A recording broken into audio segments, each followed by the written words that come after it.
আসসালামু আলাইকুম। আমি মোহাম্মদ জুলহাস রহমান আরসি লাইভ থেকে। তো আপনাদের মাঝে ছোট্ট একটা ভিডিও নিয়ে হাজির হয়েছি। আপনার এই ভিডিওতে আপনারা একটা মোটরসাইকেল দেখতে পাচ্ছেন। এটা আসলে আমার মোটরসাইকেল না, আমার মোটরসাইকেল অন্য একটা মোটরসাইকেল। তো এই মোটরসাইকেলটা আমি আজকে ক্রয় করেছি বিশেষ একটা কারণে, তো সেজন্য ভিডিওটি করা। তো এই মোটরসাইকেলটি আপনারা দেখতে পাচ্ছেন, এটি আপনার ইয়ামাহা RX 150 মডেলের একটি বাইক, যেটি জাপানি বাইক, অনেক পুরনো। তো এই বাইকটা অনেক শক্তিশালী বাইক, সবাই জানেন। আর এই বাইকের ইঞ্জিনটাও অনেক শক্তিশালী। তো যদিও আমার এই বাইকটা অনেক পুরাতন, তারপরেও কিছু করার নেই। এখন এইসব বাইক নতুন কিনতে গেলে অনেক টাকা লাগে।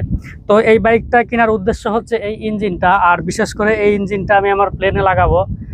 সেজন্য বাইকটা আমি কিনেছি, যেহেতু এই পার্টসগুলো খুব একটা অ্যাভেলেবল না এবং পারফেক্টভাবে পাওয়া যায় না, যার কারণে পুরো বাইকটা কিনে নিয়েছি। এখন এটার থেকে ইঞ্জিনটা খুলে আমি আমার আল্ট্রালাইটে ব্যবহার করব। তো নেক্সট ভিডিওতে আপনাদেরকে আমি দেখাবো যে এটাকে কিভাবে মডিফাই করে আমি আমার প্লেনের ইঞ্জিনে রূপান্তর করি।